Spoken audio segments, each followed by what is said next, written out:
আমরা আশেপাশে হাঁটাহাঁটি করি, সে চুপচাপ দাঁড়িয়ে আছে। আমাকে তো ভয় পেয়েছে। ও না না, মাছ! ও মাই গড, একটা গোল্ডফিশ নিয়ে গেল।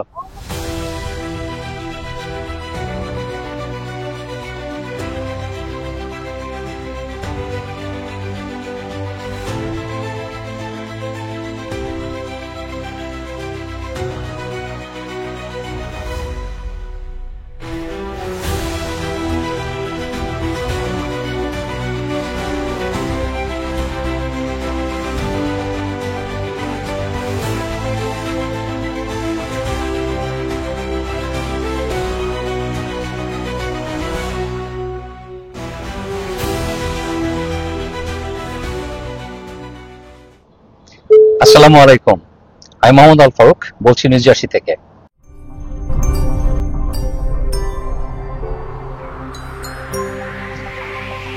শর্ট ট্রিপে ইতালি যাচ্ছি মাত্র 4 দিনের জন্য। বিশেষ একটা কাজে যাচ্ছি। তো এখন ঠিক যে বেড়াতে যাচ্ছি এটা না, বেড়াতে না, কাজে যাচ্ছি। এবং কাজে যে কতটুকু আপনাদের সাথে শেয়ার করতে পারবো আমি নিশ্চিত না, কারণ আসলে আমার ব্লগ করারই কোনো কথা ছিল না। As a matter of fact, আর ব্লগ করার আসলে পারমিশনও নাই। কয়েকদিন আগে সোহেল ভাইয়ের সাথে আমরা ঘুরে বেড়াচ্ছিলাম, তখন ভাইকে বললাম যে ভাই আমি ইটালি যাচ্ছি। তো ভাই বললো যে ও মাই গড, তাহলে তো অনেক সুন্দর সুন্দর কিছু ব্লগ পাবো। তাই আমি বললাম যে না, এখানে কোনো ব্লগ করার কোনো উপায় নাই, এবং এটা খুবই ইম্পর্টেন্ট একটা কাজে যাচ্ছি। আর তো ভাই বললো যে আপনি ব্লগ করবেন না, আপনি দেখবেন ক্যামেরা বাইরে করে ঠিকই শুট করা শুরু করে দিচ্ছেন। আসলেও তাই। আমি যেখানে যাচ্ছি, যে কাজে যাচ্ছি, সেটা শেয়ার না করলেও আমি যে ইটালি যাচ্ছি আমার ফ্লাইট এক্সপেরিয়েন্স এবং ইটালির সেখানের যে আমাদের মোটামুটি যে এক্সপেরিয়েন্স, সেগুলো আমি শেয়ার করতে পারি। কাজেই সেগুলো শেয়ার করবো যতটুকু সম্ভব আপনাদের সাথে।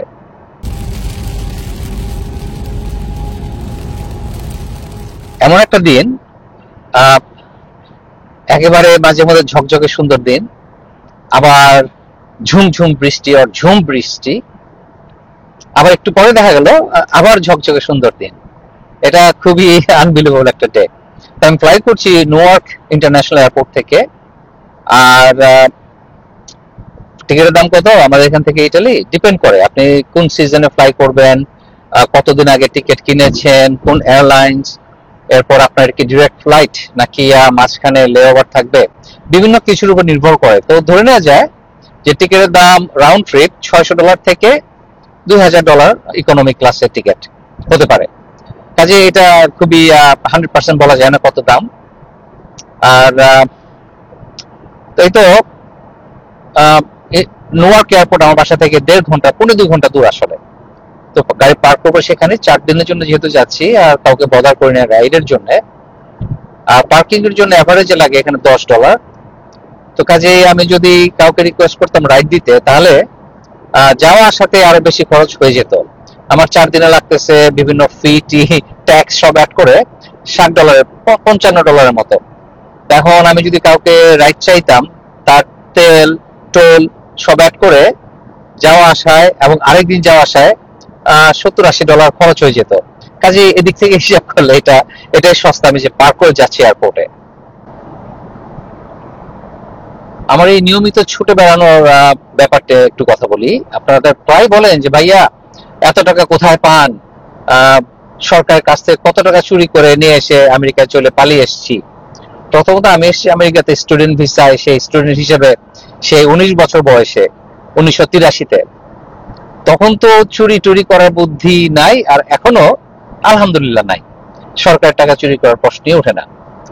আর যা আমি কামাই করেছি আলহামদুলিল্লাহ নিজের কঠিন পরিশ্রমের মাধ্যমে এবং আল্লাহর রহমতে আমি ইনকাম করেছি, আর সারা জীবন কষ্ট করেছি, এখন এনজয় করছি। তারপরও বলছি যে আমার যে ট্যুরগুলো আমি করি তার বেশিরভাগই স্পন্সর করা, এবং বেশিরভাগ ক্ষেত্রে যারা স্পন্সর করে তারা তাদের চায় না তাদের নাম মেনশন করি অথবা এটা নিয়ে কথা বলি, এটাই তারা চায় না। ইভেন এমনও আমি গিয়েছি বেড়াতে যেখানে তারা চায় না আমি ব্লগ করি, এবং তারা চেয়েছে শুধুমাত্র তাদের সাথে সময় কাটায় এবং এনজয় করি এই ট্যুর।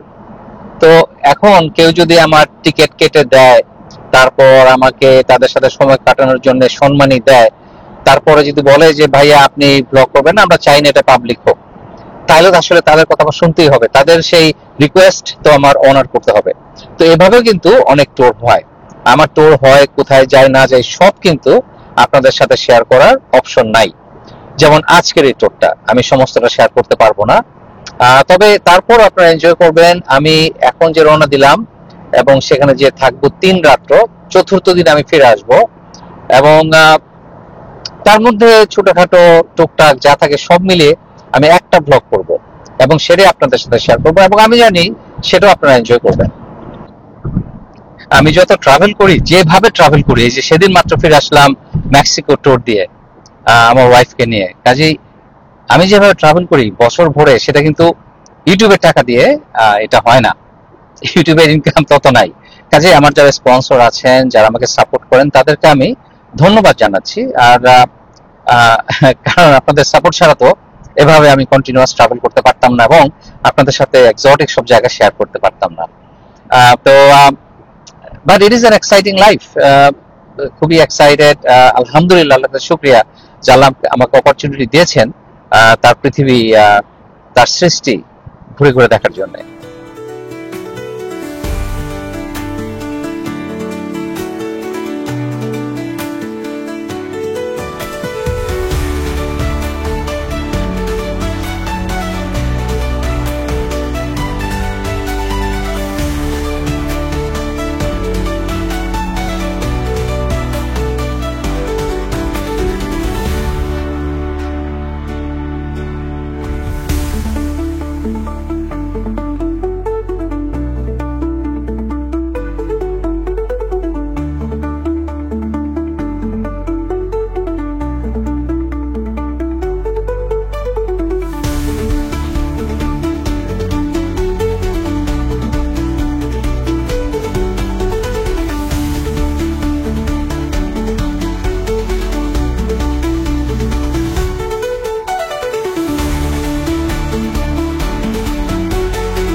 তো সিকিউরিটি চেক হলো, সিকিউরিটি চেক, কাস্টমস ইমিগ্রেশন শেষ করে এখন একটু রেস্ট নিচ্ছি। আর আনফরচুনেটলি সেই কত বছর আগে ঘটনা হয়েছিল, এখনো আমাকে প্লেনে উঠতে গেলে ঝামেলা করে, ট্রাভেল করতে গেলে ঝামেলা করে। আসলে একবার যদি সিস্টেমে নাম উঠে যায় তাহলে সেটা এদেশে ডিলিট করা হয় না, কাজে বাকি জীবন আমাকে এই ঝামেলা দিয়ে যেতে হবে।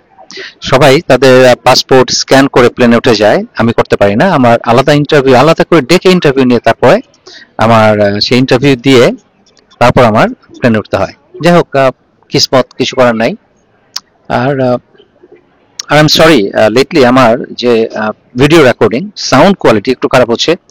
এই মাইকটা নষ্ট হয়ে গেছে, একদম খুবই ভালো কোয়ালিটির মাইক, প্রফেশনাল মাইক, কিন্তু কোনোভাবেই এটা দেখি 1 বছরের বেশি চলে না। যাই হোক, নতুন মাইক অর্ডার করেছি, আসতে 2-1 দিন সময় লাগবে আরো। ইন দ্য মিন টাইম আশা করি আপনারা এটাকে ক্ষমা সুন্দর চোখে দেখবেন।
একেবারেই সহজ ছিল।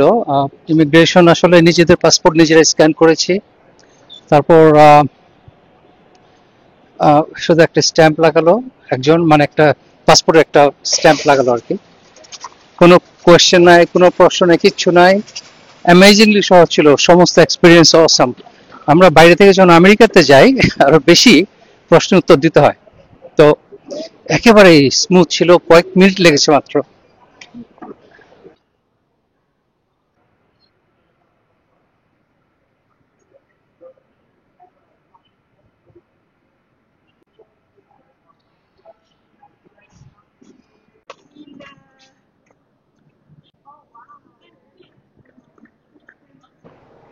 টিকিট কাটলাম এখান থেকে ট্রেনের। আমরা এখন যাব মিলানো সেন্ট্রাল স্টেশন, সেখান থেকে অন্যান্য জায়গায় আপনি যেতে পারবেন ইটালির বিভিন্ন অংশে। আমার ট্রেন ছাড়া আধা ঘন্টা পর, কাজেই একটু বাইরের ইটালির ফ্রেশ বাতাস নিয়ে দেখি কেমন লাগে।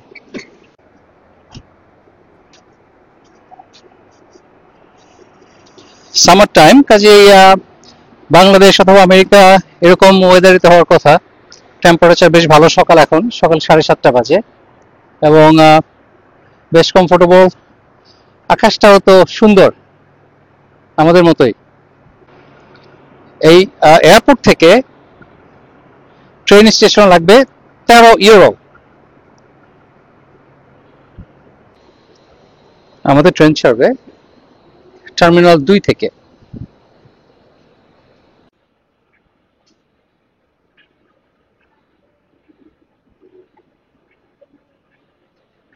এয়ারপোর্টে কারেন্সি এক্সচেঞ্জের গল্প বলি। 100 আমেরিকান ডলার আমাকে দিচ্ছিল 56 ইউরো। আসলে দেওয়ার কথা 87 ইউরো, যেটা বর্তমান রেট। তা আমি বললাম যে এত কম কেন?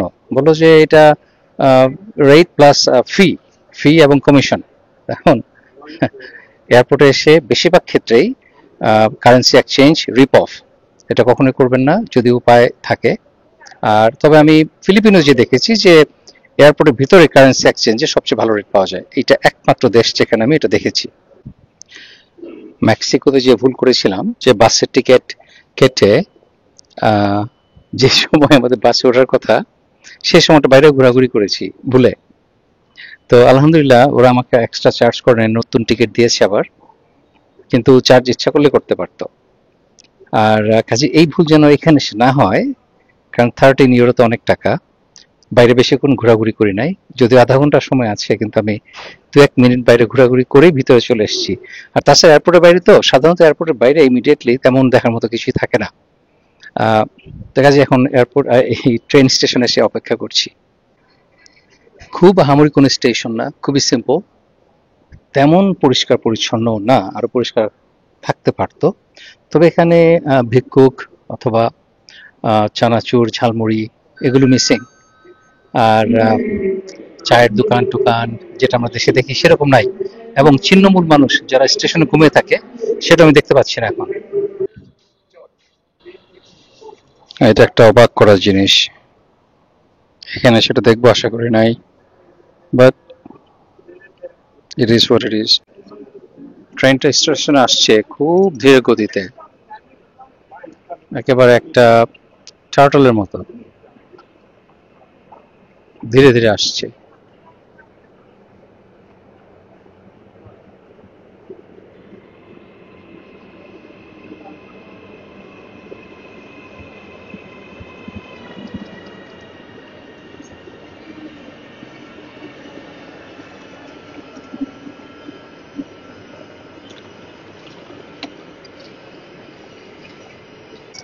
দোতলা ট্রেন।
এয়ারপোর্ট থেকে এই সেন্ট্রাল এয়ারপোর্টে সেন্ট্রাল ট্রেন স্টেশন আসতে লাগলো 50 মিনিট। এখান থেকে আবার আমরা অন্য ট্রেন ধরবো।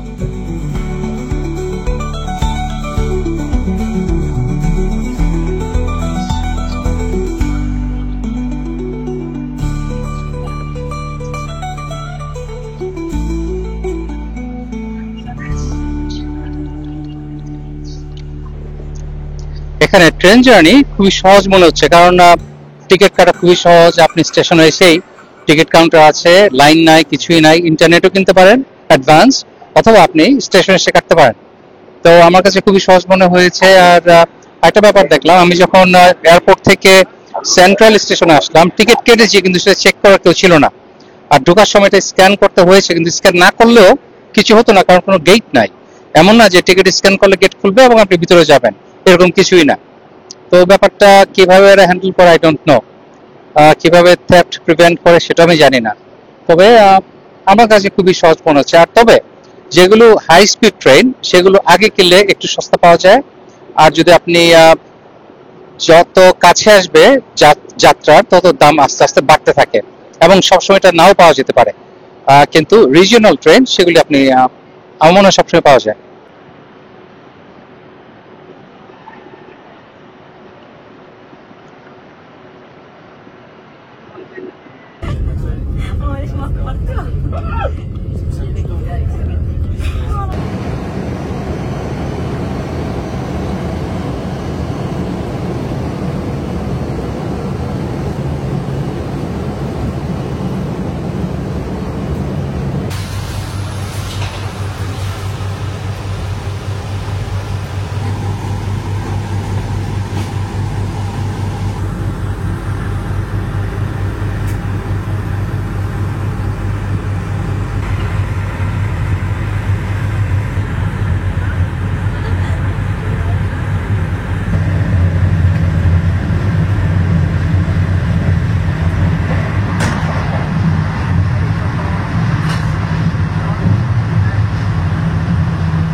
এটা আমার হোটেলের বাথরুম। এখন এটা সবাই চিনে, এটা কি, কিন্তু এটা কি জিনিস কেউ জানে? অনেকে ভাবেন এটা পেশাব করার জন্য, আসলে এটা হলো সূচু করার জন্য। আপনার ইটালি, ফ্রান্স এই দেশ এগুলোতে আছে এটা। এটার নাম হলো বিদ্যায়। তো বিদ্যাট আসলে মনে হয় না, উচ্চারণ হবে বিদ্যায়। আর এখানে আপনি বদনার পরিবর্তে ইউজ করবেন। দেখা কিভাবে কাজ করে।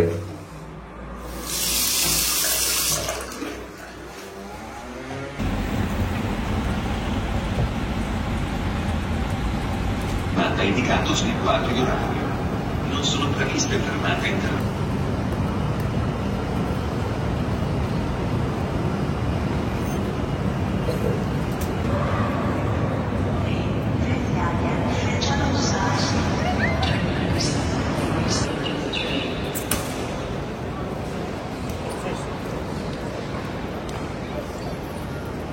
L'autobus sostitutivo del 67 in treno.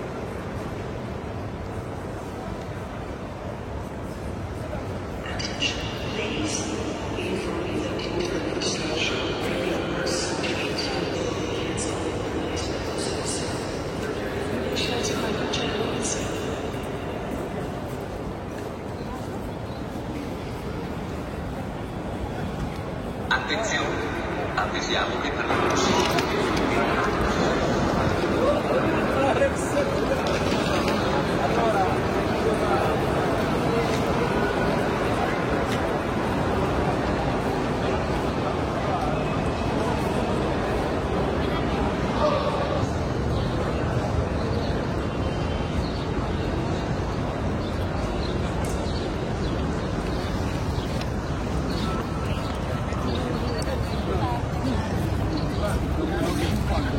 আমি জানি আমার রেগুলার ভিউয়ার যারা আছেন তারা অনেকেই বিরক্ত হচ্ছেন, কারণ এটা আমার ব্লগিং স্টাইল না। আপনাদের আমি ইটালি কয়েকদিন হয়ে গেল, কিন্তু কিছুই বলি নাই, কিছুই করি নাই, শুধু প্লেন থেকে নেমে দেখালাম যে যাচ্ছি। যাই হোক, ফাইনালি আজকে আমার একদিন ফ্রি। এই ফ্রি দিন আপনাদের সাথে শেয়ার করবো। আমি এখন আছি মিলানো, ইটালি, এবং এটা হলো ট্রেন স্টেশন। আর আমরা একটু পরেই ওয়াকিং ট্যুরে বের হব। আপনার তবে সেইভাবে দিস ইজ অ্যান অ্যামেজিং, আমি এখনো দেখি নাই কিছুই, কিন্তু it is an amazing city আর উইথ লটস অফ হিস্ট্রি। কিন্তু আমরা একটু পর ট্যুরে বের হব, ওয়াকিং ট্যুর। আমরা হেঁটে হেঁটে এই শহরের যতটুকু দেখা যায় দেখবো, এনজয় করবো এবং শেয়ার করবো আপনাদের সাথে। তবে এই কদিন ছিলাম আমি একদম জার্মান, অস্ট্রিয়া এবং সুইজারল্যান্ডের বর্ডারে। সেটা ছিল একদম গ্রাম, পাহাড়ের মাঝে গ্রাম, চারিদিকে পাহাড়, মাঝে একটা গ্রাম। অসাধারণ এনজয় করেছি, কারণ আমার প্রিয়, আপনারা সবাই জানেন, গ্রাম, নদী, পাহাড় আর সমুদ্র। তো কাজেই অনেক এনজয় করেছি। আজ এই সিটিতে এসে কেমন যেন একটু লাগছে, একটু ছটফটে ভাব। এতদিন যে একটা কামনেস ছিল, এনজয় করেছি, সেটা এখন আর নাই। কিন্তু যাই হোক, তারপর আজকে দিনটা আমি এনজয় করবো। কালকে আবার ফ্লাই করবো নিউ জার্সিতে, ফিরে যাবো আমেরিকাতে। একটা ঝটিকা সফর আসলে এটা, একেবারে খুব অল্প সময়ের জন্য এসেছি। তবে ইনশাল্লাহ আবার আসবো, অনেক অনেক পছন্দ করেছি, আবার এসে বেড়াবো আমি ইটালি। আর এখানে লেবু গাছ। আমরা বের হয়েছি আমাদের ওয়াকিং ট্যুরে। আর শুরুতে দেখলাম একটা লেবু গাছ, মন ভরে গেছে। ইটালিতে তো অবশ্যই লেবু গাছ থাকবে, অলিভ গাছ থাকবে। Wielding, you know. Yeah. I mean, I like it. It's pretty cool, actually. But it's Okay. new. Not like the other buildings, like the big ones. I like older buildings better. See, everybody says the same. Yeah. Yeah, you know, like the big garden. It's different. It's different. Now it's just Yeah. like a very big building, and that's it. এই তো train স্টেশনের পাশ দিয়ে যাচ্ছি, যেখানে আমি এসেছি একটু আগেই।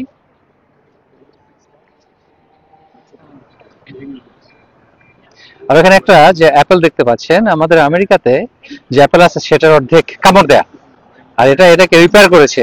এই একটা থিম আই থিঙ্ক, আমার মনে হলো এটা আর কি।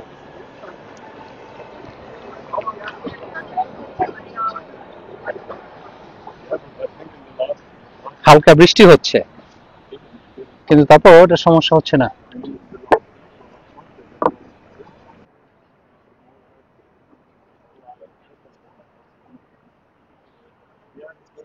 সেই শুরু থেকে আমি বলে আসছি মিলান, আসলে এখানে লোকালি এটাকে মিলানো বলে, মিলানো। আমার সাথে আছে Angela Ali from Mexico. From Mexico. ও আমাকে লোকাল যে ওয়াকিং ট্যুর এটা দিচ্ছে।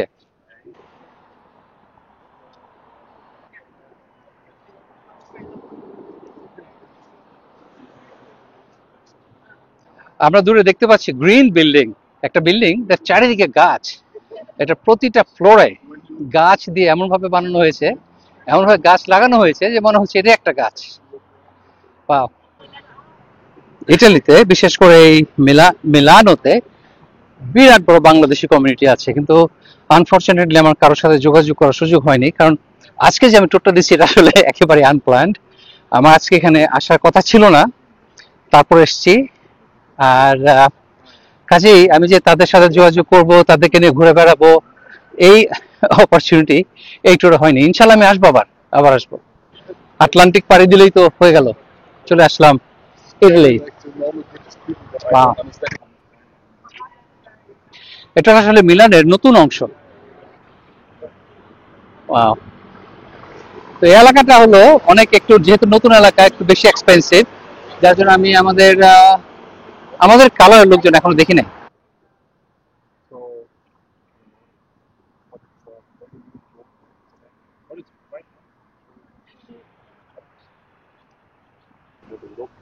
ঠিক একটা হ্যারন নাকি, সে কোনো ভয় নাই তার, একেবারেই ভয় নাই। আমরা আশেপাশে হাঁটাহাঁটি করি, সে চুপচাপ দাঁড়িয়ে আছে। আমাকে তো ভয় পেয়েছে। ও না না, মাছ! ও মাই গড, একটা গোল্ড ফিশ নিয়ে গেল, একটা লাল রঙের মাছ নিয়ে গেল সে। একটা একটা বিরাট বড় গোল্ড ফিশ, একদম লাল টকটকে একটা গোল্ড ফিশ, এটা সে নিয়ে খেয়ে ফেললো, হজম করে ফেলেছে অলরেডি। ও মাই গড, একেবারে চোখের সামনে। সে এইমাত্র একটা বড় মাছ খেয়ে আবার চলে এসছে আরেকবার। লোভী, লোভী পাখি। এখানে মানুষ সুন্দর সুন্দর গোল্ড ফিশ ছেড়েছে, সেটা সে খাচ্ছে। এই যে এই ধরনের মাছের ছোট একটা বেবিকে কার্প ফিশ সে খেয়ে ফেলেছে। I can't even get over it. আমি, কিভাবে সম্ভব, এইভাবে আমাদের চোখের সামনে নিয়ে গেল সে। আবার যে ছোট ডাহুক আছে এখানে, ইস, সবার সামনে এই ডাহুকগুলো। আমি আমার মনে কি আছে বলতে চাই না, অনেক অফেন্ডেড হয়ে যায়। সে এখনো hungry. I'm like that. I feel you. I feel you. Oh, so beautiful. আমি ডাক দিলাম, সে চলে আসছে, সে চলে আসছে। I speak the language. Come here, baby, come here. আরো যে ভিতরে লাল লাল মাছগুলো, ওগুলি খেয়েছে আমাদের এই হেরনটা, ছোট মাছগুলো। সেখানে IBM এর বিল্ডিং, এখানে Unipol, Enjoy the matches. UniCredit, huge. এই বিল্ডিংটা আমার মন কেড়েছে, মনে হচ্ছে একদম বনের ভিতরে আছি আমি। এই পার্কটা খুবই সুন্দর। এটা যে ট্রেন স্টেশন আছে তার একদম কাছেই।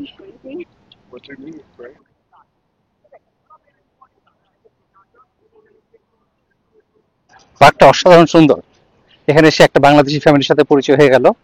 আর যেহেতু আমি একটা গ্রুপের সাথে আছি, কাজেই বেশি সময় দিতে পারি নাই।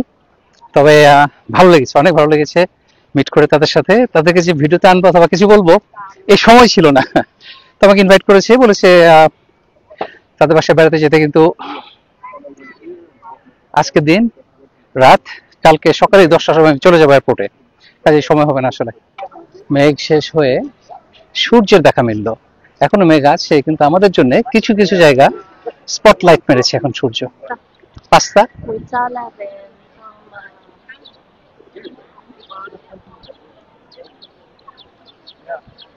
অসাধারণ সুন্দর আসলে।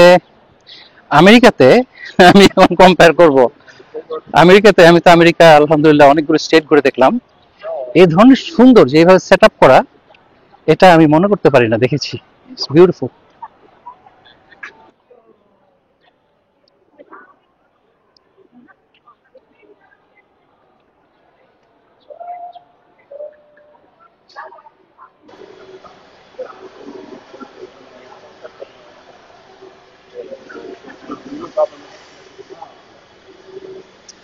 এখন এই যে কম্পেয়ার করার কথা যখন উঠলো, আমি আমার বাংলাদেশের সুন্দরবন ট্যুরের সাথে রিসেন্টলি যে নিউ জার্সি থেকে হ্যালিফ্যাক্স গেলাম, সেই ট্যুরের অনেকে মনে করেছে সেই ট্যুরের সাথে কম্পেয়ার করেছি, আসলে মোটেও না। আমাদের বাংলাদেশে যে অসৎ ব্যবসায়ী, তাদের কথা বলেছি যে কিভাবে মানুষকে ধোকা দেয়। সেখানে অনেকেই দেশপ্রেম উদ্বেলিত হয়ে আমাকে যাচ্ছে তাই নাই কথা বলা শুরু করে দিয়েছে। হ্যাঁ, আপনি বাংলাদেশের বদনাম করেন। আরে বাবা, বাংলাদেশ তো আমার একলা দেশ না, আপনাদেরও একলা দেশ না, এটা আমাদের সবার। আমার অধিকার আছে সমালোচনা করার, ভালো মন্দ তুলে ধরার, এটা বদনাম না।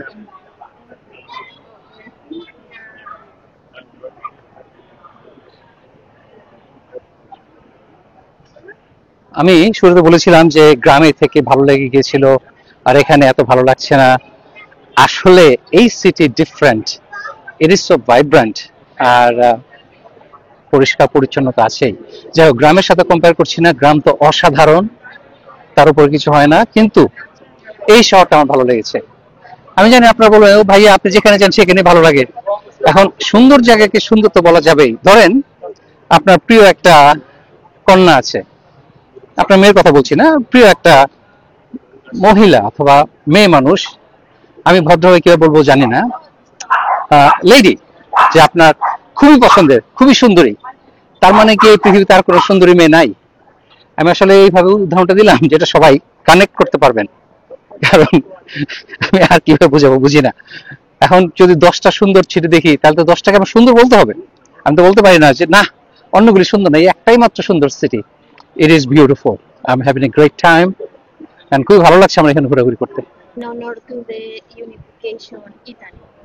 আচ্ছা, তো এই গেটটার নাম হলো পোর্টে Garibaldi.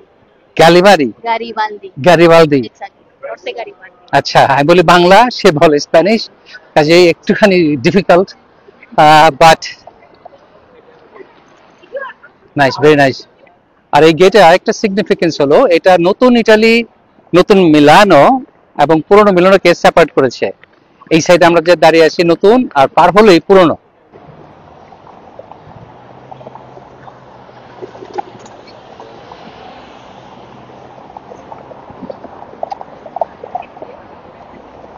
আপনারা লক্ষ্য করে থাকবেন যে অনেক ছোট ছোট গাড়ি এখানে,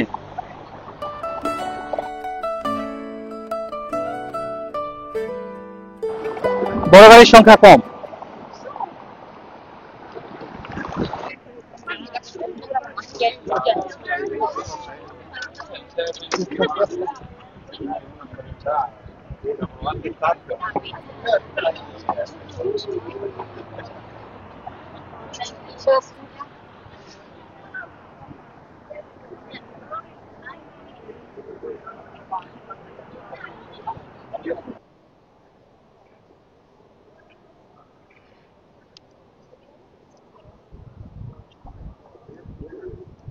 আমি প্যারিস গিয়েছিলাম, সেই ভাইব পাচ্ছি এখানে।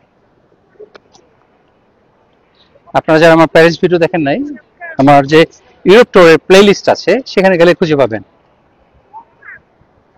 এখানেও প্যারিসের মতোই আউটডোর সিটিং, আউটডোর খাওয়া দাওয়া, ডিনার, এবং সামারে এটা খুবই পপুলার। এই যে ফুটপাতে বসে খাওয়া দাওয়া, অনেক এনজয়েবল।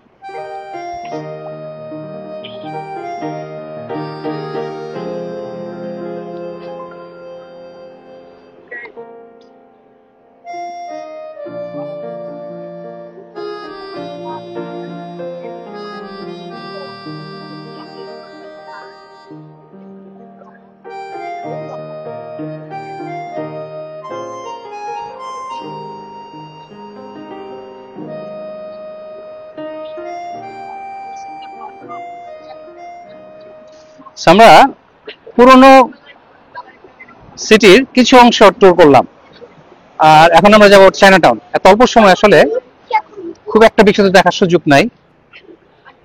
তারপর যে ওয়াকিং ট্যুরটা হচ্ছে, আপনার পুরনো সিটি, নতুন সিটি, মিলানো, সেটার স্বাদ আপনারা পাচ্ছেন। আর এখন এখানে মিলানোর চায়না টাউনে যাব, আশা করি সেটা আপনারা এনজয় করবেন। আগে বলেছিলাম যে 2 সিটার ছোট ছোট গাড়ি এরকম কিন্তু প্রচুর আছে এখানে।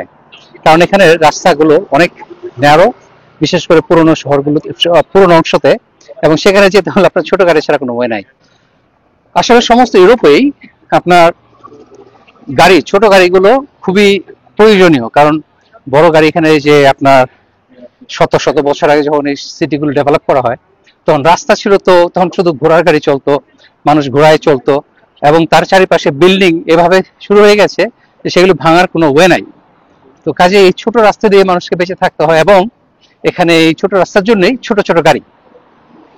আমাদের পুরান ঢাকার জন্য খারাপ হয় না এই গাড়িগুলো। এখানে লেখা আছে পোর্টা ভোল্টা 1880, মানে 1880 সনের তৈরি। পোর্টা ভোল্টা মানে কি vault? I don't know, Italian জানি না, স্প্যানিশও জানি না। আলেকজান্ড্রো ভোল্টা, এটা এটা আলেকজান্ডারের সাথে রিলেটেড কিনা আই ডোন্ট নো, কত কিছু জানি না দুনিয়াতে। এটা এখন একটা রেস্টুরেন্ট।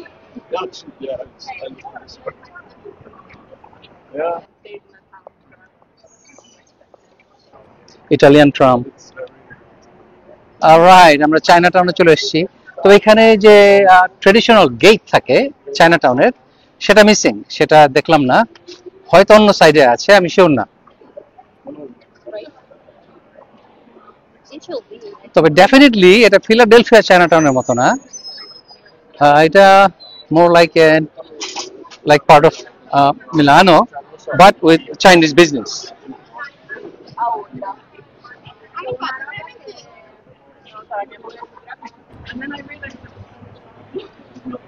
হুম, চাইনিজ বিফ ব্রথের গন্ধ পাচ্ছি, সুগন্ধ।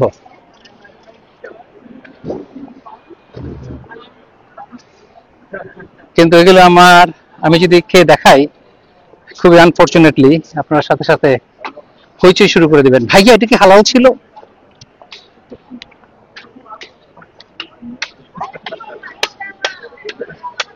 Wow. So definitely this is different. এটা আমি পৃথিবীর অন্য দেশে যে চায়না টাউন দেখি, এটা তার চাইতে অনেক ডিফারেন্ট। আর কিন্তু ভাইবটাও ডিফারেন্ট। যাই হোক, দেখি আরো ঘোরাঘুরি করি। I mean, New York City Chinatown, or Philadelphia Chinatown, or even Los Angeles, San Francisco area যে Chinatown, ক্যালিফোর্নিয়াতে, এটা অন্যরকম। যাই হোক, এটা হয়তো ইটালিয়ান চায়না টাউন, ইটালিয়ান স্টাইলে। আমি শিওর রোম অথবা ভ্যানিস সেখানে গেলে আরো অন্যরকম হবে। মিলানোতে এটাই।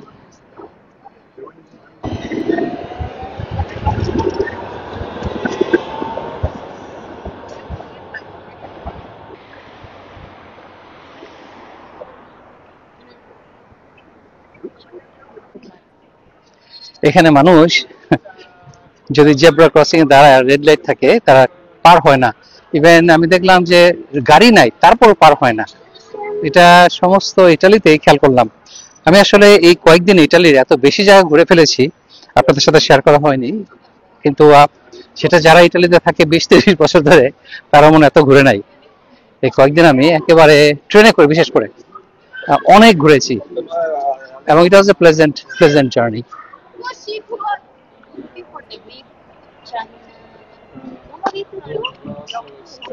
এটা কি পেপার?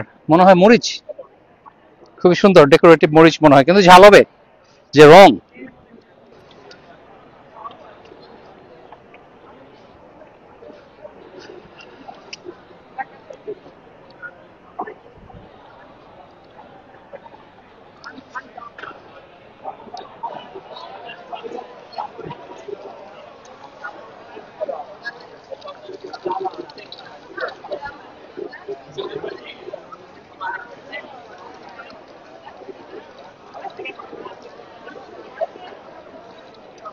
এখানে একটু ক্রাউড দেখতে পাচ্ছি, কিন্তু যে রাস্তাঘাটে আপনার হাঁস ঝুলে থাকবে অথবা ফুটপাতে খাবার টাবার বেচা কিনি হবে, সেসব কিছু নয়। স্ট্রিট ফুড দেখতে পাচ্ছি না। আর এখানে আসলে ওই যে আমি যেটা আশা করেছিলাম রাস্তা হবে, সেটা হচ্ছে দোকানের ভিতরে।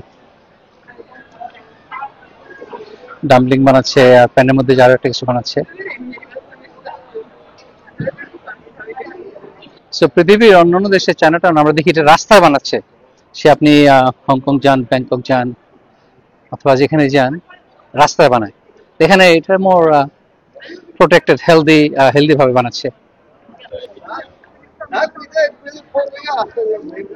যেহেতু আমি আমাদের ছোট একটা গ্রুপের সাথে বেড়াচ্ছি, যেখানে সেখানে ইচ্ছা মতো থেমে আরো বেশিক্ষণ শর্ট করতে পারছি না, কিন্তু আসলে ওরা খুবই খুবই কোঅপারেটিভ, আমাকে যথেষ্ট পেশেন্ট, কিন্তু আমি অ্যাডভান্টেজ নিতে চাচ্ছি না, কারণ ওরা তো আসলে যতটুকু সম্ভব বেশি ঘুরে বেশি এলাকা কভার করতে চায়।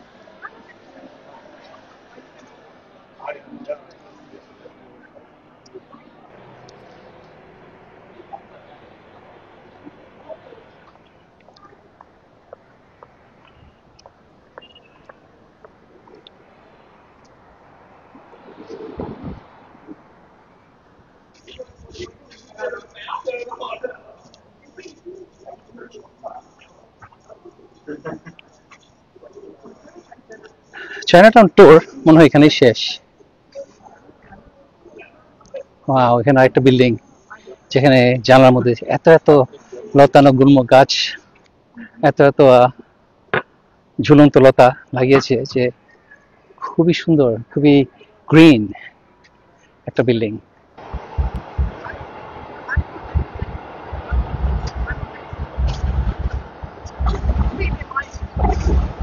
Rio Monumental de Milán. আমরা মিলানের একটা ফেমাস সেমেট্রির ভিতরে ঢুকলাম এখন। আপাতত এর চাইতে বেশি ইনফরমেশন আমার কাছে নাই, তো দেখি আরো কি শেয়ার করতে পারি আপনাদের সাথে।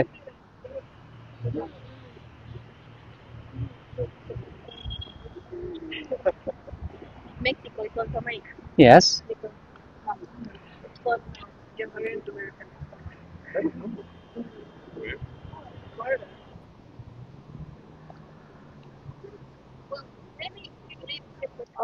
এখন যতবারই জিজ্ঞেস করি বলে মনুমেন্টারি সেমেটারি। সো এটি আপাতত বললাম, আপনাদের সাথে শেয়ার করলাম। এখানে টোরের ব্যবস্থা আছে কিন্তু আজকে বন্ধ হয়ে গেছে, যার জন্য আমরা যেতে পারছি না।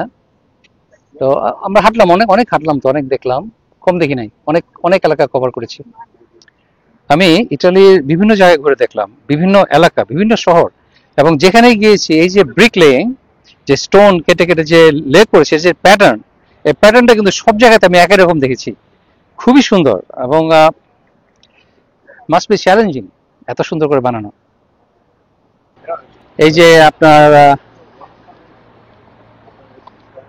গ্রিন লাইট না হওয়া পর্যন্ত মানুষ রাস্তা পার হয় না, এটা কিন্তু আসলে একটা ইন্ডিকেশন যে মানুষ যে আইনের প্রতি কতটুকু শ্রদ্ধাশীল। এটা ফোর্স করতে হয় না, এখানে শুরু থেকে জন্ম থেকেই মনে হয় মানুষ এভাবে বড় হয়, ছোটবেলা থেকে শেখানো হয়। যেমন আমাদের স্কুলে, আমার ছেলেদের স্কুলে ছোটবেলা থেকে ওদেরকে শিখিয়েছে যে বড়দের সাথে কিভাবে বিহেভ করতে হয়, তাদেরকে মিস্টার অমুক বলতে হয়, তারপরে তাদের ফার্স্ট নেম না লাস্ট নেম ধরে ডাকতে হয়, যেমন আমাকে বলতে হবে মিস্টার আল ফারুক, তারপরে সম্মান করে কথা বলতে হবে। এগুলো ছোটবেলা থেকে শেখানো হয়, যেখানে সেখানে ময়লা ফেলবা না, তারপর নাকে আঙ্গুল দিয়ে নাকের ময়লা পরিষ্কার করতে হয় না পাবলিকলি, তারপরে এই ধরনের যে কারোর জন্য দরজা খুলে দিতে হয়, তারপর ধরে রাখতে হয় যেন সে যেতে পারে, এই ধরনের যে ভদ্রতা, এটা ওদের একেবারে কিন্ডার গার্ডেন থেকে শেখানো হয়। তো আমরা কেন শেখাচ্ছি না? বেশ লম্বা, প্রায় 2 ঘন্টা হাঁটলাম আমরা হেঁটে, এখন আমরা ফিরে যাচ্ছি আমাদের হোটেলে।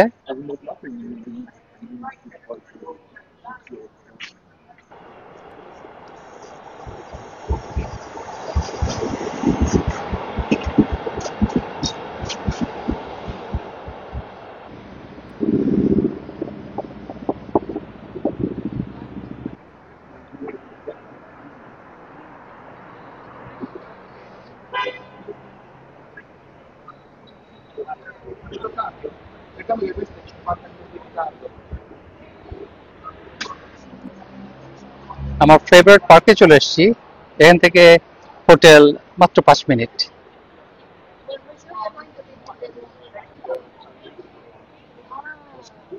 শহরের একেবারে সেন্টারে, কি সুন্দর রিল্যাক্স করার একটা জায়গা, হ্যাং আউট করার জায়গা।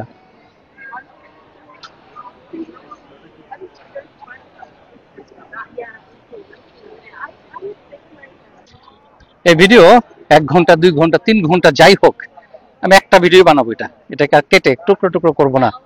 আপনারা অবশ্যই প্রয়োজনে কেটে দেখবেন, মানে আজকে 10 মিনিট, কালকে 10 মিনিট, এভাবে ভেঙে ভেঙে দেখবেন। তাহলে আমার মনে হয় খুঁজে পেতে সুবিধা। কারণ একবার যদি আপনি 10 মিনিটের একটা ছোট শর্ট ভিডিও দেখলেন, এরপরে আবার পাবেন, খুঁজে পেতে কষ্ট। এই জন্য আমি আসলে কেটে কেটে বানানো পছন্দ করি না, একবারে বড় ভিডিও বানিয়ে ফেলি, যাদের দেখার তারা দেখবে। যখন বের হয়েছিলাম তখন কেমন কেমন যেন একটা আকাশ মেঘলা, I'm talking. Shidara is talking to her, but so I mean now it's beautiful. It's a beautiful day now. আকাশের মেঘ কেটে গেছে, আর একেবারে ঝলমলে সুন্দর একটা বিকেল। বাংলা শুনতে পাচ্ছি, গাছগুলি খুবই সুন্দর। উইপিং উইলো মনে হয় এটার নাম। এভাবে একদম চারিদিকে বাগানের এই বাচ্চাদের যে প্লেগ্রাউন্ড, চারিদিকে লাগিয়েছে, একদম আলাদা একটা বেড়ার মতো হয়ে গেছে, কি সুন্দর।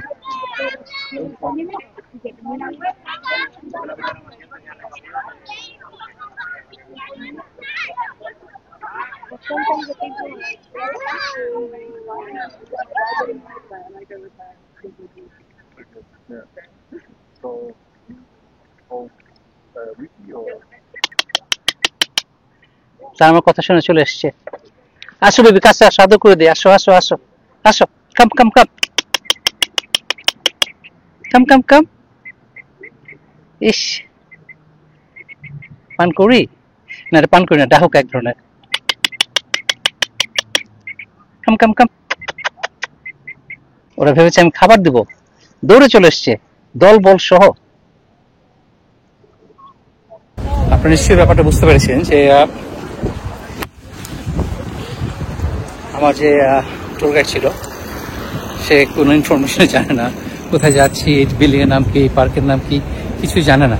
সে আসলে এই দেশে আসছে মাত্র 1 সপ্তাহ হলো, হিস্ট্রি কিছুই জানে না আসলে। তো যাই হোক, তারপর তাকে এখানে চাকরি দিয়েছি, কি করবে? সে বলে যে আমি কিছুই জানি না, তো আমাকে এটা কাজ করতে দিয়েছে এখানে। আমি বললাম যে তুমি একটু হিস্ট্রি পড়ো, বিভিন্ন যে বড় বড় সাইটগুলো আছে সেগুলো সম্বন্ধে একটু জানো, একদিন পড়াশোনা করলে তো অনেক কিছু জানা যায়। তো বলে যে হ্যাঁ, আমার এটা করা উচিত, করবো। 2 ঘন্টা হাঁটলাম, কিন্তু আসলে দেখেছি, কিন্তু তেমন কোনো কিছু জানা হয়নি। সরি, মনে করলাম একজন গাইডের সাথে গেলে তো অনেক কিছু জানা যাবে। আচ্ছা, এখন ডিনারে যাব, বাসায় যাব, একটু রুমে যেয়ে শাওয়ার করবো, চেঞ্জ করে ডিনারে যাব।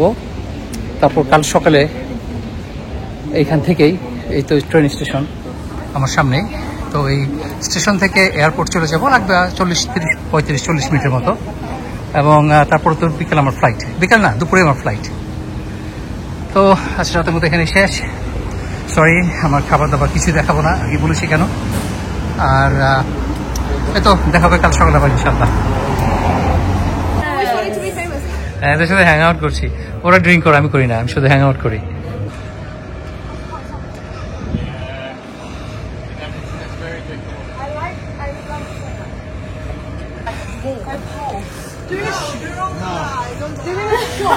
No. Oh my god. I saw that one in slow mo. Yeah, me too. You are? You're looking great, boy. Brilliant, there you go. Photoshoot হচ্ছে। শুভ সকাল। আমি মিলান এসেছি গতকাল বিকেলে, আর আজ সকাল একটু পরে চলে যাব, কিন্তু এর মধ্যে বৃষ্টি। একেবারে সকাল থেকে, সেই ভোর থেকে যে বৃষ্টি শুরু হয়েছে। এখানে খুব ফেমাস, ইটালির সব one of the most famous যে চার্চ অথবা ক্যাথেড্রাল অথবা বলে এখানে পিয়াজা ডুমো, সেটা দেখতে যাওয়ার কথা ছিল, কিন্তু কিভাবে, আসলে যাওয়া হবে না এই বৃষ্টিতে। মানে একেবারে ভেজা একটা অবস্থা, জাস্ট ওয়েট। কাজে আমার হোটেল থেকে সবচেয়ে কাছের যে জায়গা, এই সেন্ট্রাল স্টেশন, এখানে আসলাম একটু হাঁটতে বৃষ্টির মধ্যেই।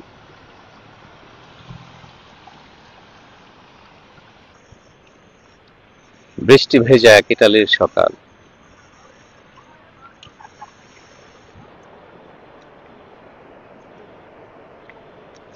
এখন এখানে বেশ কয়েকজন দেশি ভাই আছেন এখানে আমব্রেলা ছাতা ছাতা বেচা কিনে করছেন বৃষ্টির মধ্যে।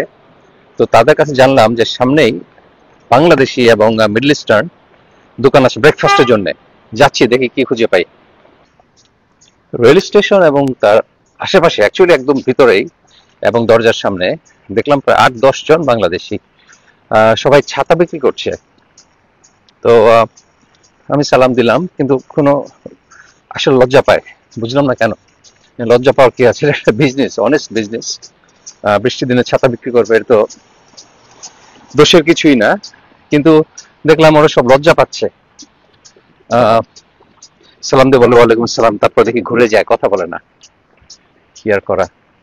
যাই হোক, ওদেরই একজনের কাছ থেকে খবর নিলাম যে এখানে ব্রেকফাস্ট নাস্তার জন্য কি আছে। বললো যে সামনে যান, বাংলাদেশি রেস্টুরেন্ট। সামনে কত সামনে কে জানে, যাচ্ছি। এখন মনে হচ্ছে আমাদের বেশি না, মাত্র 3-4 মিনিট হাঁটলাম, এখানেই এসে দেখি যে তন্দুরি গ্রিল। আমার দেশি এলাকায় চলে এসেছি মনে হচ্ছে। আরেকটা অবজারভেশন, अगेन এটাকে নেগেটিভ ভাবে নেওয়ার কোনো কারণ নাই, জাস্ট এন অবজারভেশন। ও মাই গড, বাংলাদেশ, সুবহানাল্লাহ। পেয়ে গেলাম বাংলাদেশি কি রেস্টুরেন্ট এটা? না, চুল কাটা, বাংলাদেশি চুল কাটা। তো একটা বাংলাদেশি সেলুন দেখলাম, ভেতরে গেলাম, তো এখানে কেউ এখনো নাই, আছে একজন আফ্রিকান। তো যে কথা বলছিলাম যে বাংলাদেশি রাস্তাঘাটে চিনলে কিভাবে চেনা যায়। একবার বলেছিলাম যে বিদেশে গেলে যদি জানলা দিয়ে লুঙ্গি দেখা যায়, লুঙ্গি শুকাতে দিয়েছে, জামা কাপড়, সেলোয়ার কামিজ, তাহলে বুঝুন বাংলাদেশি। হ্যাঁ, বাজার, এটা কোন জানাম যায় না, তাহলে মোটামুটি ভাবে ধরে নেওয়া যায় সেটা বাংলাদেশি একটা ভাষা। অ্যাগেন নেগেটিভ ভাবে নেবেন না, এটা আমাদের কালচার। আরেকটা হলো, যখন রাস্তায় হাঁটতে দেখবেন ছেলেরা দেখবেন ড্রেস শার্ট, ড্রেস প্যান্ট, সাথে স্নিকার্স, এটা আরেকটা উপায়। এখানে তো প্রচুর বাংলাদেশি দেখতে পাচ্ছি আমি। আচ্ছা, ভিতরে যাই দোকানে। কাশ্মীর গ্রিল,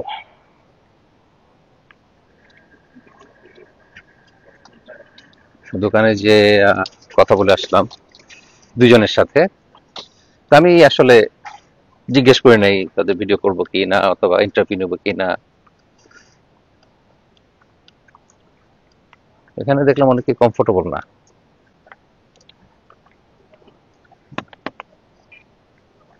কাঁচা বাজার, একটা ফ্রুটসের বাজার।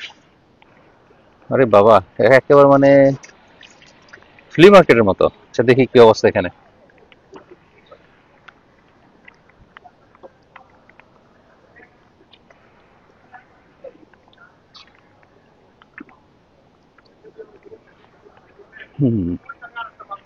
হ্যাঁ, বাংলাদেশি ব্যবসায়ী, ফ্রুটস, ফ্রেশ ফ্রুটস।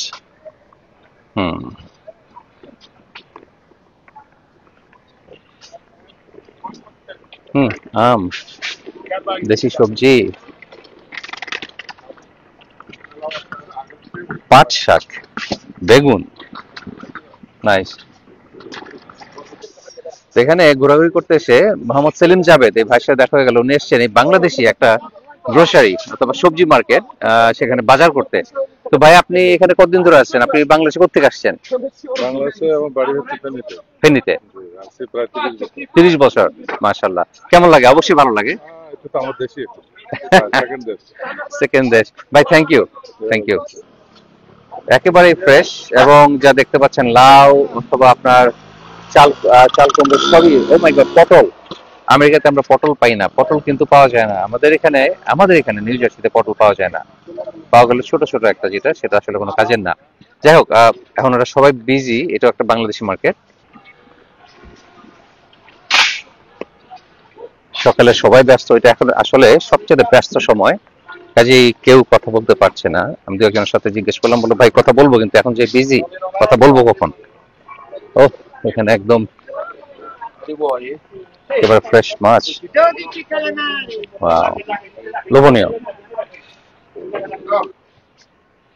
থাকলে তো এখান থেকে বাজার করে যাওয়া যেত, বাজার করে খাওয়া দাওয়া করা যেত।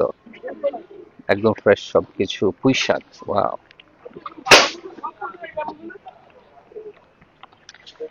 এই চুকুরের শাক এখানে দেখবো, এটা আশা করি নাই। আসসালামু আলাইকুম, কেমন আছেন? কেমন আছেন ভাই? আলহামদুলিল্লাহ।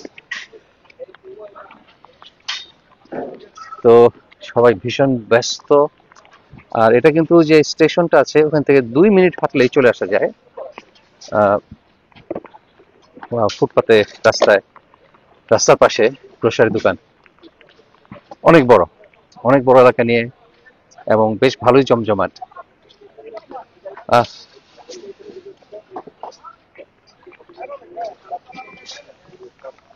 কুমড়ো ফুল,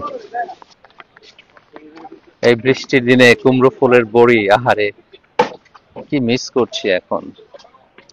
আসলে আমি একটু সময় নিয়ে আসলেই আরো একটু আগে অ্যানাউন্স করলে আরো বেশ অনেকের সাথে পরিচয় হতে পারতো এবং অনেক বেশি এনজয় করতে পারতাম এই ট্যুরটা। কিন্তু ওই যে বললাম, এটা আসলে প্ল্যান করা ছিল না, এটা হঠাৎ করে আমার একটা দিন আমার কাছে অ্যাভেলেবল হয়ে গেছে, এবং যার জন্য আমি এই যে আপনাদের সাথে একটু শেয়ার করতে পারলাম। এটা মনে হয় দেশি আম, একেবারে দেশি আম, এমন সুগন্ধ। কিন্তু আমি বললাম যে আমার কাছে আসলে আমার তো ইউরো শেষ হয়ে গেছে, এখন কয়েকটা ডলার আছে, ডলারে বেচা কিনে হয় না, ইউরো নেবে। তো বললাম কার্ড, বলো যে কার্ড এখনো আমরা খুলি নাই, কার্ড এখনো সিস্টেম এখনো টু বিজি, ক্যাশ বেচা কিনে হচ্ছে, আর কার্ড সিস্টেমই এখনো খুলে নাই, যার জন্য আমার আম কেনা হলো না। দেশি আম এত কাছে, সুগন্ধ নিয়েও খাওয়ার সৌভাগ্য হলো না আসলে। কিসমত। একেবারে ফ্রেশ ফুল কুমড়ো, ওয়াও। আমরা কুমড়োর ফুল ফাইনালি খুঁজে পেলাম। বৈশাখী রেস্টুরেন্ট, একটা বাংলাদেশি রেস্টুরেন্ট। সুবহানাল্লাহ, কি যে ভালো লাগছে। ইটালিতে আমি জানি এখানে প্রচুর বাংলাদেশি রেস্টুরেন্ট ব্যবসা আছে, তারপরও নিজের চোখে দেখা আসলে অন্য এক জিনিস। অনেক বড় রেস্টুরেন্ট। ও মাই গড, শুরু হয়ে গেছে। খিচুড়ি দেখতে পাচ্ছি, আর সবজি, মাংস, গরুর নেহারি, পায়া, অসাধারণ, লোভনীয়। জিলাপি, গজা, তারপর বিভিন্ন ধরনের মিষ্টি, দই, নাইস। বেশ বেশ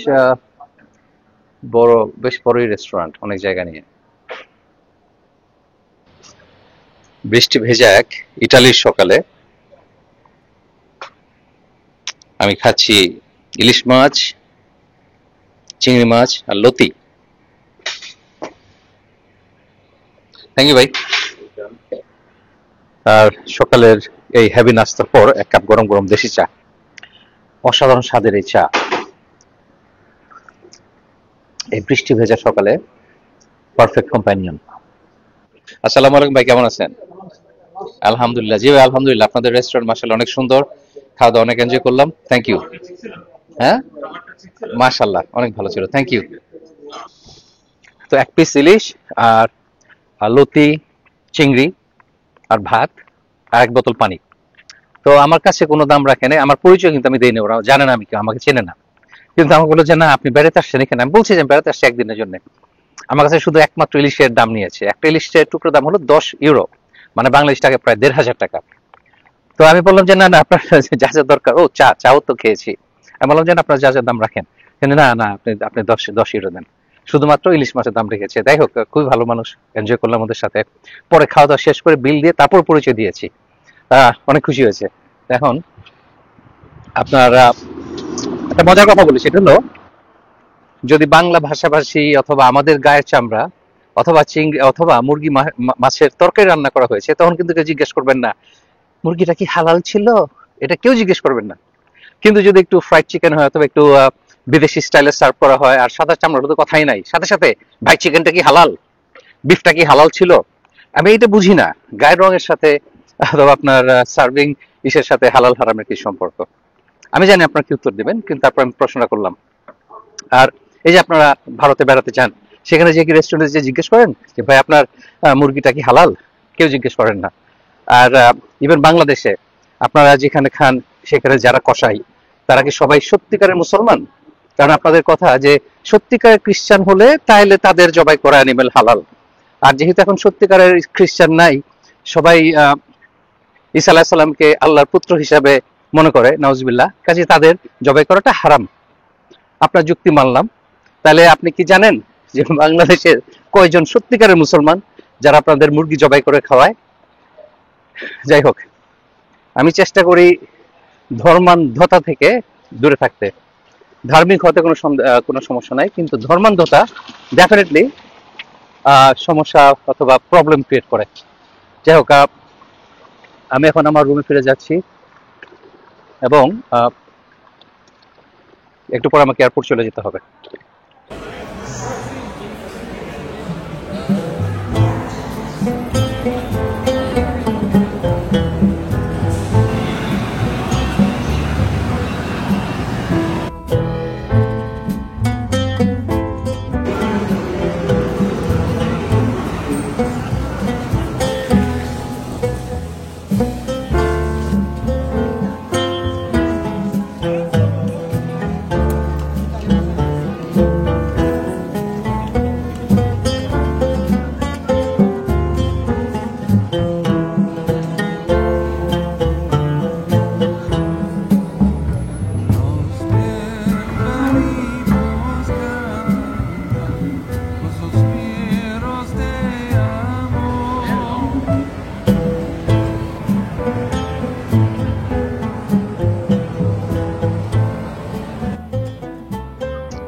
মিলানো, ইতালির মালপেন্সা এয়ারপোর্ট থেকে ফ্লাই করছি।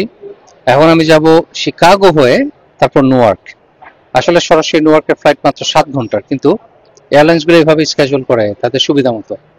তখন আসার সময় ডিরেক্ট ফ্লাইটে এসেছি, যাওয়ার সময় আমি যাচ্ছি এখন মালপেন্সা থেকে শিকাগো ওহেয়ার, সেখানে 1.5 ঘন্টার মতো লেওভার, তারপর আবার ফেরত আসবো, কারণ দূরে যাচ্ছি, আবার সেখান থেকে আবার ফেরত আসছি নিউইয়র্কের দিকে। এই জন্য প্রায় আমার 4-5 ঘন্টা বেশি লাগবে।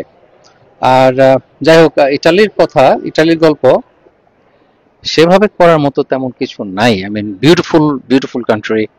বিশেষ করে আমি যেখানে বেড়াতে গিয়েছিলাম একেবারে অস্ট্রিয়া এবং সুইজারল্যান্ডের বর্ডারে, এই গ্রাম অসাধারণ সুন্দর ছিল। সরি, আপনাদের সাথে শেয়ার করতে পারি নাই। কিন্তু যাই হোক, আমার মিলান ভালো লেগেছে। ব্যস্ত নগরী, যদিও পকেটমার ছিনতাইকারীতে ভরা, সো বি কেয়ারফুল। খুবই সাবধানে চলাফেরা করতে হবে। আর বাংলাদেশিদের সাথে মিট করে আমার ভালো লেগেছে অনেক বেশি। আর একটা গল্প শুনলাম, একজনের সাথে মিট করলাম যে এসছে মাদারীপুর থেকে। মাদারীপুরের সেখানে সে ঢাকায় আসলে সে মনে হয় না কখনো এসছে, বললো যে ফকিরাপুল থেকে কাগজপত্র সংগ্রহ করেছে, তারপর ফ্লাই করেছে ঢাকা থেকে চেন্নাই থেকে শ্রীলঙ্কা থেকে ইজিপ্ট, পরে ইজিপ্ট থেকে বাই রোড বর্ডার ক্রস করেছে লিবিয়াতে, পরে লিবিয়া থেকে বোটে করে প্রায় 250-300 মাইল সমুদ্রপথ পাড়ি দিয়ে চলে এসেছে লিবিয়ার বর্ডারে। সেখান থেকে লিবিয়ার বর্ডার থেকে ট্রিপলি থেকে চলে এসেছে ইটালিতে, এবং এইভাবে সে ঢুকেছে এই দেশে। অ্যাকচুয়ালি একটু ভুল বললাম, এটা 290 থেকে 300 কিলোমিটার। আপনার একটা ভালো স্পিড বোট থাকলে 10 ঘন্টা পাড়ি দেওয়া যায়, কিন্তু সাধারণত যেসব বোটে করে ইলিগাল ইমিগ্রেন্টদের নিয়ে আসা হয় সেগুলো অনেক সময় ফিউল থাকে না এনাফ, মাঝ সমুদ্রে এসে থেমে যায় এবং অনেকেই মারা যায় এভাবে। তবে যার সাথে মিট করেছি one of the lucky one, কারণ খুব লাকি না হলে এভাবে ক্রস করা যায় না, অনেকেই মারা যায়। আর যাই হোক, তো সে বললো যে তার 14 লাখ টাকা খরচ হয়েছে দালালের, এবং লেগেছে প্রায় 3 মাস, বিভিন্ন জায়গায় ঘুরে ঘুরে আসতে 3 মাস সময় লেগেছে তার। তো এখানে সে অর্জব করছে, 1 বছর ধরে আছে। অর্জব মানে আসলে অর্জব বলতে এর কোনো ডিসরেসপেক্টফুল কিছু না। অর্জব বলতে বোঝা যাচ্ছে যে কোনো প্রফেশনাল জব না, কারণ লিগ্যাল কাগজপত্র 1 বছর এখনো হয়নি। আর আমার এখানে আসার পর মাত্র একবার পুলিশে ধরে আমাকে জিজ্ঞেস করেছে ডকুমেন্টস, আমার আইডি অথবা পাসপোর্ট দেখাও, ও আমেরিকান, তারপর আর কি ছেড়ে দিয়েছি, কিছু বলে নাই। কিন্তু আসলে আশা করে নাই যে আমার আমেরিকান পাসপোর্ট থাকবে। আমাদের চেহারা দেখে ভেবেছে আমি বাংলাদেশ, পাকিস্তান, ইন্ডিয়া, আরব দেশের কোথাও হবো আর কি। তো এমনিতে পরে জিজ্ঞেস করলাম, বললো যে হ্যাঁ মাঝে মধ্যে ধরে, কিন্তু বেশিরভাগ সময় চেক করে না। মাঝে মধ্যে হঠাৎ দেখা যায় যে চিরুনি অভিযান শুরু হয়ে গেছে, সবাইকে ধরে ধরে জিজ্ঞেস করে আইডি। আর তো মোটামুটি ওভারঅল এক্সপিরিয়েন্স ভালো ছিল। ট্রেন যাতায়াত ব্যবস্থা খুবই ভালো। যেমন এয়ারপোর্ট থেকে সরাসরি মিলান চলে যাওয়া যায়, 1 ঘন্টা মতো লাগে ট্রেনে, ডিরেক্ট ট্রেন। 13 ইউরো লাগে ওয়ান ওয়েতে। তারপর সেখান থেকে আপনি বিভিন্ন জায়গায় যেতে পারেন, ইটালির বিভিন্ন জায়গায় ট্রাভেল করতে পারেন। টিকিট অ্যাডভান্স না কিনলেও চলে, অ্যাডভান্স কিনলে একটু সস্তা পাওয়া যায়, কিন্তু না কিনলেও চলে। আপনি যখন যাবেন তখনই কিনতে পারেন। আর এমন না যে টিকিট শেষ হয়ে গেছে, এই ধরনের আমি দেখলাম না। আমি তো এই কয়েকদিন অনেক ট্রাভেল করেছি ইটালির বিভিন্ন অংশে ট্রেনে, এবং খুবই এনজয়েবল ছিল, পরিষ্কার পরিচ্ছন্ন ট্রেন এবং খুবই সুন্দর সিস্টেম। ভালোই লাগলো। ইনশাল্লাহ আশা করি আবার আসবো এবং এনজয় করবো ইটালি আরো আরো বেশি ভালোভাবে। কারণ এখানে যেভাবে ঝটিকা সফরে এসে খুব একটা বেশি কিছু এনজয় করা যায় না। এখানে আসলে আসলে 15 দিন 1 মাস এরকম লম্বা সময় আসতে হবে। তারপর ইটালির বিভিন্ন বিভিন্ন শহর ঘুরে ঘুরে বেড়াতে হবে। যাই হোক, এনজয় করছি, ওয়েট করছি এখন আমার ফ্লাইটের জন্য। আর বাকি কয়েক মিনিট আবার শেয়ার করব না পৌঁছা পর্যন্ত। যারা আমেরিকা থেকে আসবেন তাদের জন্য বলছি যে ইটালির আউটলেট গুলো অথবা যে ইলেকট্রিক্যাল আউটলেট সকেট একটু এগুলি ডিফারেন্ট, এবং আপনার জন্য আলাদা যদি অ্যাডাপ্টার কিনে নিয়ে আসেন ভালো হয়। না আসলে সমস্যা নেই, এখানে এসে যে কোনো ইলেকট্রনিক্স এর দোকানে গেলে অ্যাডাপ্টার পাওয়া যায় আবার 10 ইউরো। কিন্তু যদি আপনি নিয়ে আসেন সাথে করে সেটাই ভালো, কনভিনিয়েন্ট, আপনি খুঁজে বেড়াতে হবে না।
প্রায় 20 মিনিট ডিলে করার পর ফাইনালি বোর্ডিং শুরু হলো।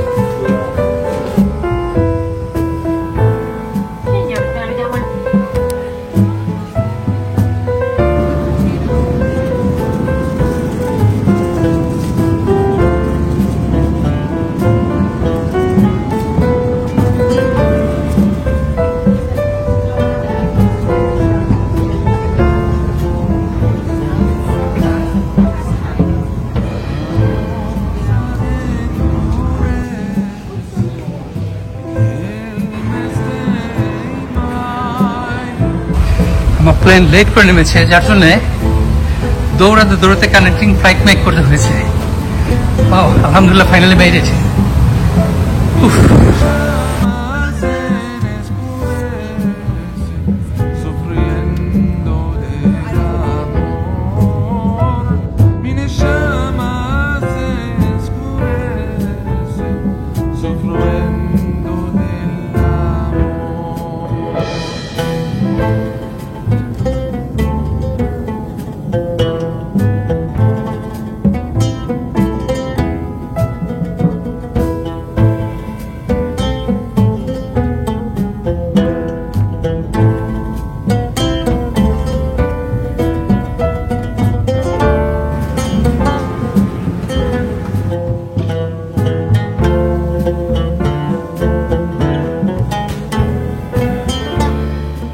আলহামদুলিল্লাহ ভালোই পৌঁছলাম। আর it was not bad, it was pleasant tour. Italy ভালো লেগেছে, আর ইটালির গ্রামগুলো তো অসাধারণ সুন্দর। এনজয় করেছি, অনেক এনজয় করেছি। ইনশাল্লাহ আবার ফিরে যাব। এবার শর্ট ছিল, নেক্সট টাইমে বেশি সময় নিয়ে যাব। ভালো থাকবেন সবাই, আশা করি এনজয় করেছেন এই ব্লগ। ইনশাল্লাহ দেখা হবে নেক্সট ভিডিওতে। আচ্ছা, আবার বলি, ইনশাল্লাহ দেখা হবে অন্য কোথাও, অন্য কোনো একদিন। আল্লাহ হাফেজ।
influenza.